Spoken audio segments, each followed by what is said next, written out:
अब हम second part discuss करेंगे अर्ली मिडिवल इंडिया का, जिसमें हम बात करेंगे मुस्लिम इन्वेजन की, जो कि मैंने आपको लास्ट उसमें बताया कि अर्ली मिडिवल इंडिया में दो चीज़ें हम देखते हैं। फर्स्ट, राजपूत एज जिसको कहते हैं, क्योंकि राजपूत ने रूल किया, उसमें काफ़ी सारी देखते हैं राजपूत जो प्रिंसिपैलिटीज थी, किंगडम्स हमें नजर आती हैं। उसके अलावा ये वो टाइम है जब दोबारा से फॉरेनर्स आने शुरू हुए, क्योंकि हमारे इंडिया में एक खास बात रही है कि हमेशा फॉरेनर्स के अटैक होते रहे हैं, वो शुरू से होते रहे हैं। सबसे पहले जैसे अलेक्जेंडर आया था, उसके बाद हमने ग्रीक्स देखे, शाकास देखे, कुशाणास देखे, पार्थियंस देखे, सीथियंस, इतने सारे हम देख रहे हैं। उसके बाद फिर गुप्तास के बाद हून्स देखे हमने, हून्स आए हैं, और अब कोई जब नहीं आया उसके बाद फिर दोबारा से आने शुरू हुए, इतने टाइम बाद मुस्लिम्स आना शुरू हुए, टर्क्स आए, सबसे पहले अरब्स आए हैं, उसके बाद टर्क्स आए। टर्क्स में हमने गजनी और गौरी की बात की थी।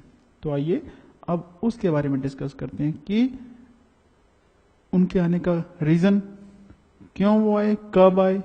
हमेशा जो मैं आपको बताता हूँ, what, where, how, when, why, ये 4-5 चीजें हमेशा वो ढूंढिए हर एक चीज में। इनके सवालों के जवाब अगर आपको मिलते हैं तो आपकी तैयारी बहुत अच्छी है। तो यहाँ पे देखते हैं व्हाट है क्या, मुस्लिम इन्वेजन की बात करें, व्हेन 700 से 1200 की हम बात कर रहे हैं, तब आए हैं। वाई, लूट एंड प्लंडर, ये एक मोटिव होगा। उसके अलावा एम्पायर को एक्सपेंड करना, ये सेकंड मोटिव होगा। उसके अलावा कोई मोटिव ज्यादा नहीं होते इनके, या प्रोपगेशन ऑफ इस्लाम हो सकता है, बट इनका मोटिव नहीं हुआ करता, तो यहाँ पे आते थे। हाउ, वो हम देखते हैं इन्होंने कैसे किया, और उसके रीजन क्या थे कि वो लोग सक्सेसफुल रहे यहां पर अपने आप को इस्टेब्लिश करने में। चाहे वो आए, लड़ाइयां लड़ी उन्होंने, प्लंडरिंग करने आए थे, प्लंडर करके वो इंडिया को चले गए, और उसके बाद जो दूसरे आए उन्होंने एम्पायर एक्सपेंड करने हैं, वो उन्होंने एम्पायर एक्सपेंड किया और यहाँ सेटल हुए। तो वो क्या रीजन थे जिस वजह से राजपूत्स, जिनको मार्शल रेस कहा जाता है, राजपूत्स जो इतने पावरफुल हुआ करते थे, उनको हरा दिया गया, और टर्क्स ने यहाँ पे दिल्ली सल्तनत की स्थापना की। तो शुरू करते हैं, ये देखते हैं कि सबसे पहले अरब्स, मैंने आपको बताया थे जो फर्स्ट अटैक हुआ है, क्योंकि कई बार क्वेश्चन आता है फर्स्ट मुस्लिम अटैक इंडिया में कब हुआ, तो हमें किसका नाम याद आता है एग्जाम में, गजनी का, कि फर्स्ट गजनी आया था, 1000 में आया था। बट जो फर्स्ट मुस्लिम अटैक है वो अरब से हुआ था, और वो 712 एडी में हुआ था, और उस इंसान का नाम जो यहाँ पे अटैक करने था उसका मोहम्मद बिन कासिम था, जो आपको नजर आ रहा है कि अल हिजाज ने उसको भेजा था।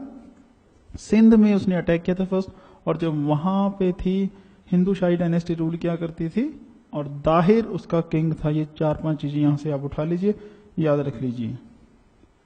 और इसके बाद जो सिंध है ये अरब के अंडर आ गया, बट उसके बाद वो लोग नहीं आए, वो वहां पे ब्रेक लगी, एक अटैक हो तो उसके बाद बंद हो गया है। और अटैक क्यों किया गया था, ना तो एक्सपेंशन था ना रिलीजियस था, बट क्या, जो तीसरा मैंने आपको बताया, लूट एंड प्लंडर। इंडिया में पैसा बहुत हुआ करता था, चाहे वो यहाँ पे लोगों के पास था या टेम्पल्स में था, सबसे ज्यादा टेम्पल्स में हुआ करता था। सोने की चिड़िया था इंडिया, तो वो सोने को लेने आते थे, तो वो उसके चक्कर में कि लोगों को प्लंडर करने, यहां तक कि टेम्पल्स को प्लंडर किया करते थे, वही उनका रीजन था यहाँ पे। बट जो यहाँ पे रीजन अरब का रहा है उसका कुछ और रीजन रहा। अरब का अटैक करने का रीजन था कि जो सिलोन था, सिलोन पहले श्रीलंका को कहा करते थे, उसने कुछ गिफ्ट भेजे थे जो जिनको वहां पे लूट लिया गया सिंध के एरिया में, जिसको कंपनसेट करने से जो सिंध का राज उसने मना कर दिया, इस वजह से उस पर अटैक किया गया। बट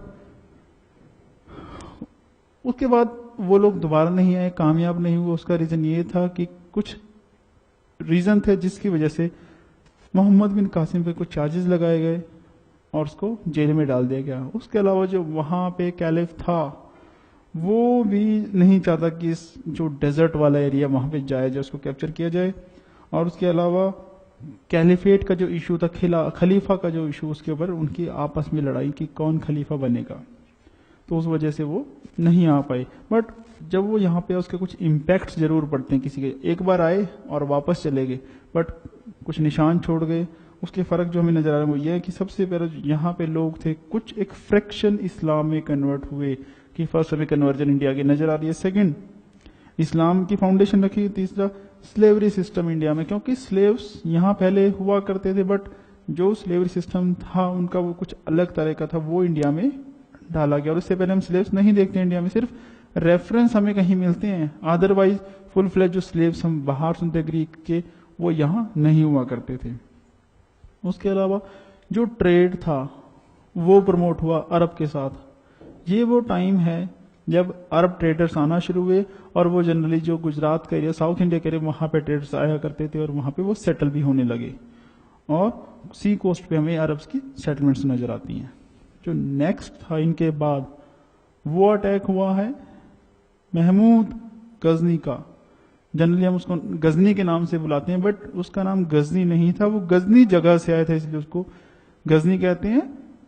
उसका नाम अदरवाइज महमूद था, तो Mahmud of Ghazni. First time मैंने आपको बताया उसने 1000 में अटैक किया। उसके जो अटैक्स रहे हैं इंडिया में, अगर मैं आपको बात करूं कि 17 उसने अटैक किए। फर्स्ट उसने अटैक किया कि ये 1000 में नजर आता, तो उसने 1000 से लेके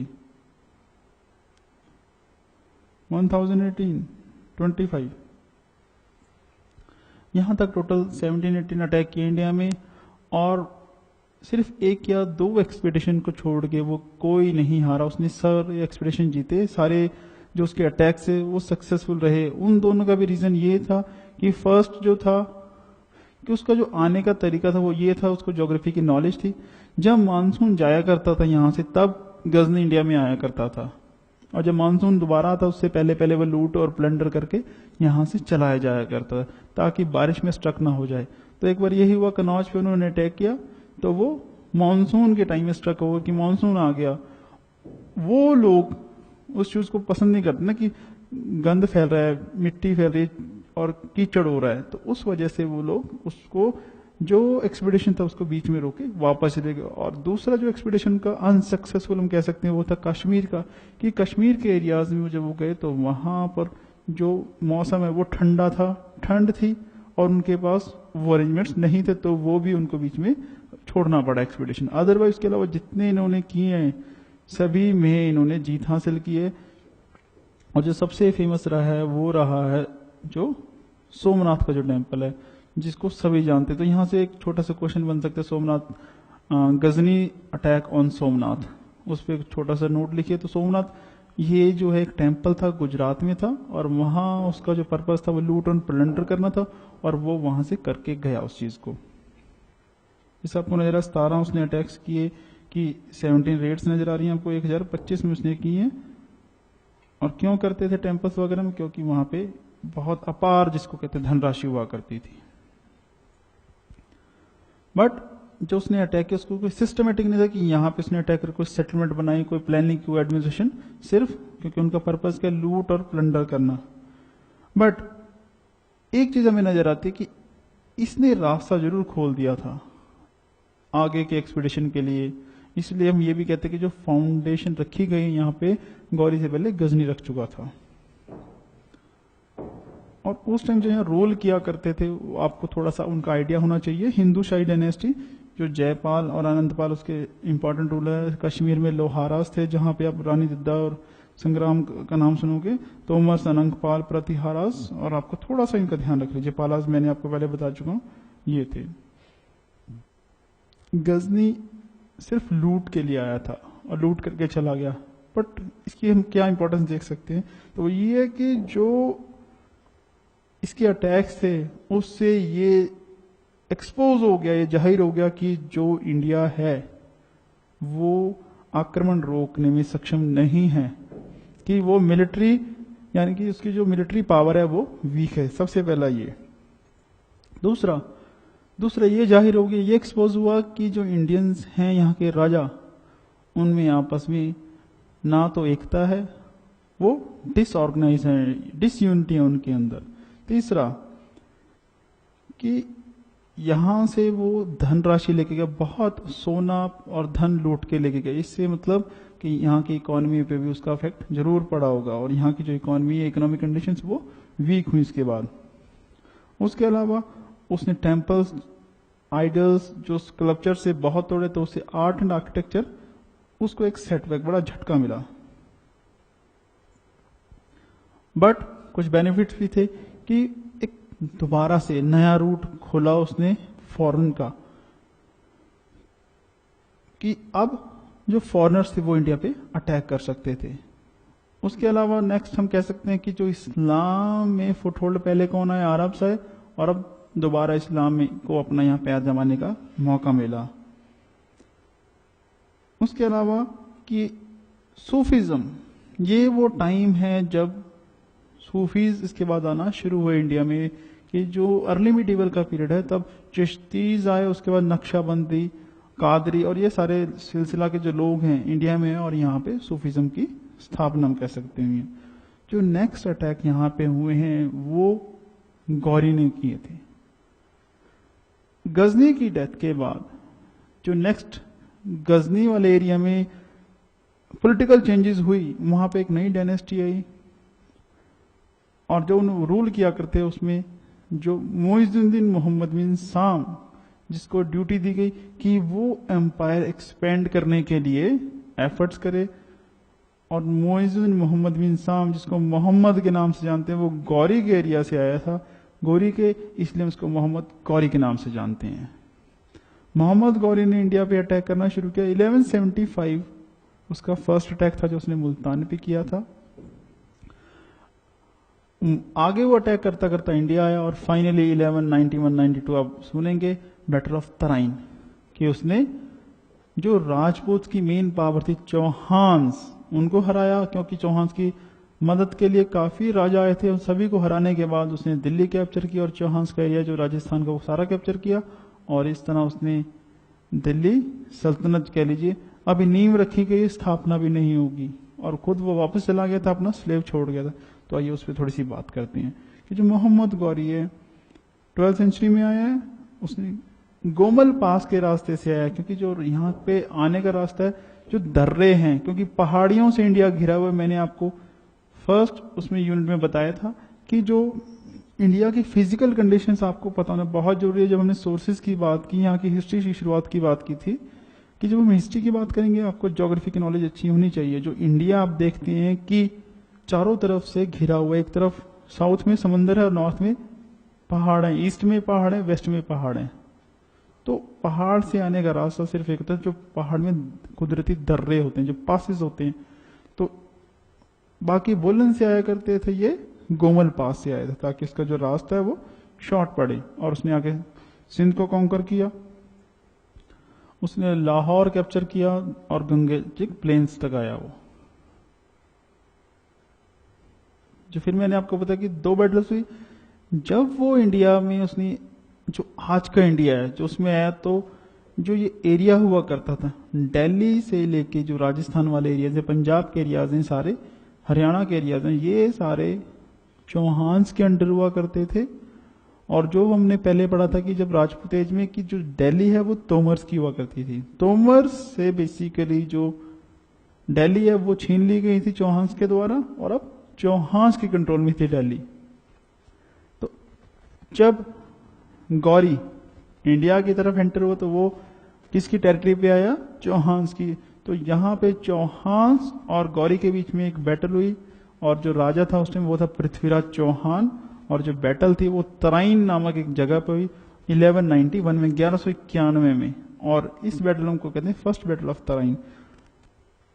इस तरह 2 बैटल हुई, और दोनों का रिजल्ट बहुत इंपॉर्टेंट है कि जो फर्स्ट बैटल है उसमें गौरी हार गया था, और उसका बदला लेने के लिए ही दूसरी उसने लड़ाई लड़ी अगले साल 1192, जिसको हम कहते हैं सेकेंड बैटल ऑफ तराइन। और उसका नतीजा बिल्कुल उल्ट हुआ कि गौरी ने पृथ्वीराज चौहान को हराया, और उसके बाद उसकी हत्या कर दी गई। और यहाँ के बाद शुरू होता है सारा दिल्ली का रूट की। उसके बाद आके उसने दिल्ली पे पहले जो तोमर्स को वापस दिलाई दिल्ली, बट बाद में उनको हटा के अपने अंडर ले लिया।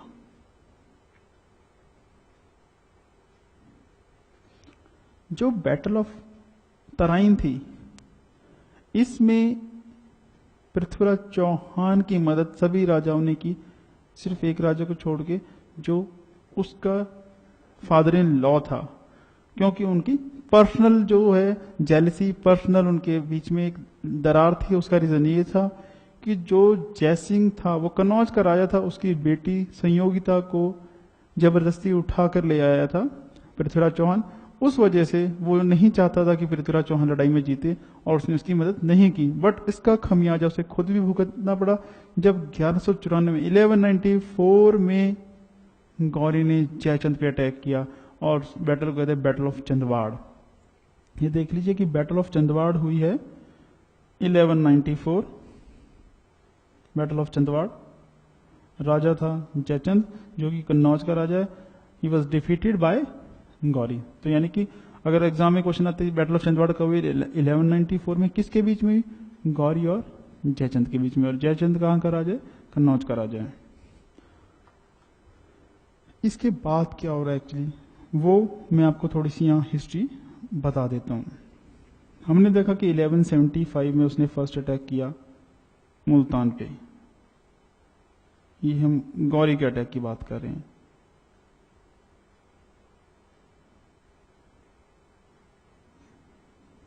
आगे बढ़ता बढ़ता हमने देखा कि वो पंजाब में आया।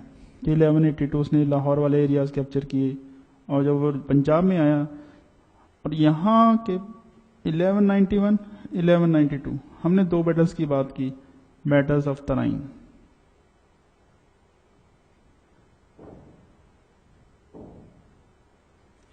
जो फर्स्ट बैटल थी 1191 में उसमें गौरी हार गया था, बट जो दूसरी बैटल है उसने पृथ्वीराज चौहान को हरा दिया और उसको मार के जो उसके एरिया से चौहान के अपने कब्जे में ले लिए। और 1194 नेक्स्ट हमने देखा कि जो बैटल ऑफ चंदवाड़ हुई है। बैटल ऑफ चंदवाड़ ये हुई थी जयचंद के साथ। जयचंद जो कन्नौज का राजा है और फादर इन लॉ है पृथ्वीराज चौहान का। अब गौरी यहां नहीं रुका। एक्चुअल में गौरी को अपनी गद्दी भी संभालनी, इसलिए वो वापस अपने वतन चला गया। बट यहां पे वो अपना एक स्लेव छोड़ गया था जिसका नाम था कुतुबुद्दीन ऐबक।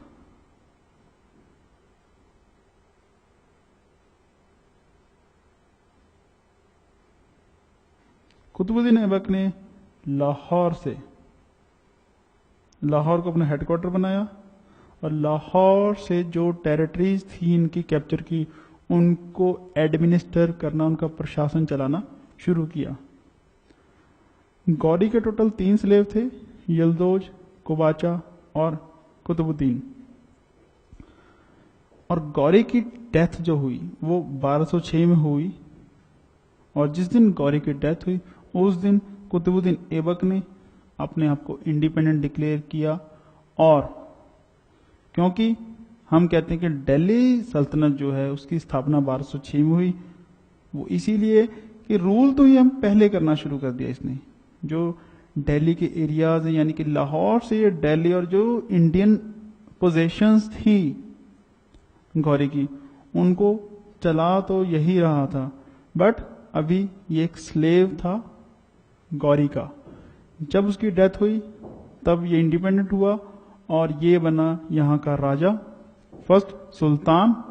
और तब से हम कहते हैं कि दिल्ली की स्थापना हुई। तो जो दिल्ली की स्थापना हम तब पढ़ते हैं कि 1206 में, क्योंकि कई बार क्वेश्चन आता है, कंफ्यूजन यहाँ क्रिएट होता है कि दिल्ली की स्थापना हम कहते हैं 1206 में हुई, बट 1192 में क्या हुआ बैटल ऑफ तराइन के बाद कि टर्क्स ने तो पहले कैप्चर कर चुकी हैं दिल्ली को और लाहौर को भी, चाहे वो लाहौर से चलाने पर दिल्ली उनके कब्जे में आ चुकी है। तो हम क्यों कहते हैं दिल्ली सल्तनत 1206 से? उसका रीजन यही था 1206 का कि उसकी जो मृत्यु है गौरी की वो 1206 में हुई और उसके बाद वो आजाद हो गई। तो मुस्लिम इन्वेजन में हमने देखा कि कुछ रीजंस थे उनके आने के, कि यहाँ पे हमने देखा पहले अरब्स आए, उनका पर्सनल रीजन, फिर गजनी आया उसका रीजन था लूट का, फिर गौरी आया उसका रीजन था एक्सपेंशन ऑफ एम्पायर। अब हम थोड़ा सा एनालाइज करते हैं वो क्या कारण थे कि जो राजपूत इतने पावरफुल हुआ करते थे उनको हरा दिया गया और जो उनके एरियाज थे अपने अंडर ले लिए गए, उनको कैप्चर कर लिया गया। यहां पे आपको जो नजर आ रहा है वो कुछ रेड्स जो उसने की थी। अब रीजंस क्या? सबसे पहले जो आपको दिखा, Rajput lacked unity and organisation. ये इनबिल्ट हो चुका था सोसाइटी का कि जो फ्यूडलिज्म था उसका भी एक नतीजा ये था, और छोटी छोटी किंगडम्स होने का, कि जो राजपूत से आपस में यूनिटी नहीं थे, एक दूसरे से जेलस फील किया करते, ईर्ष्या किया करते थे। तो उस वजह से उनमें एकता की कमी रही, और जब कोई बाहर से उन पर अटैक करता तो वो उसके सामने एकजुट होकर नहीं लड़ पाते थे, और आपस में दे वर डिवाइड बाय राइवलरीज, एक दूसरे से वो तो इस चीज से बटे हुए थे कि ईर्ष्या से, और एक दूसरे को अपना कॉम्पिटिटर समझते थे वो। दूसरा, इसके बाद जो इम्पोर्टेंट कि वहां पे कोई एक गवर्नमेंट नहीं थी जो जिसको हम कह सकें वो सभी किंगडम्स को चलाती थी, यानी कि कोई बड़ी एम्पायर नहीं थी। छोटी छोटी एम्पायर में बटा होने की वजह, छोटी छोटी किंगडम्स में बटा होने की वजह से जो हमारा इंडिया, हमारा कंट्री उस टाइम बहुत वीक था। कि जैसे मौर्य और गुप्ता के टाइम पे जब एक हुआ करता था तो उनकी पावर उतनी ही ज्यादा थी। उसके अलावा किंगडम्स वो बहुत छोटी थी, इतनी बड़ी कोई नहीं थी कि किसी अटैक का सामना कर पाती, और सबसे बड़ी बात वो फैले हुए थे पूरे इंडिया में। इसके विपरीत जो टर्क्स थे उनमें सब जो वहां कमियां थी वो इनमें सब पॉजिटिव में थी, कि इनके अंदर यूनिटी थी। क्योंकि जो टर्क्स के अंदर सिस्टम था स्लेव सिस्टम, जो गुलाम थे, गौरी का खुद एक गुलाम थे, ये तीन, कि यल्दोज, कुतुबुद्दीन और कुवाचा। पर गुलाम को वो अपने स्लेव्स को एक स्लेव की तरह नहीं ट्रीट करते थे, बल्कि अपने बच्चों की तरह ट्रीट करते। तो ये जो सिस्टम था उससे वो लॉयल भी हुआ करते थे, और उनके अंदर यूनिटी हुआ करती थी, और वो अपने जो मास्टर हुआ करता उसके लिए लड़ा करते थे पूरे लॉयल्टी के साथ। उसके अलावा जो उनके रिसोर्सेज थे वो अच्छे रहे, और उन्होंने उसको डिसिप्लिन में रख के यूज किया और उसका फायदा उठाया। तो ये कुछ कारण हमने देखे कि राजपूत यहाँ पर हार गए, चाहे वो हम कहते हैं मार्शल रेसिस थी, और वो इंडिया को बचाने में नाकाम रहे, और इस तरह टर्क्स ने इंडिया को कैप्चर करके यहाँ पे दिल्ली सल्तनत की स्थापना की। Thank you.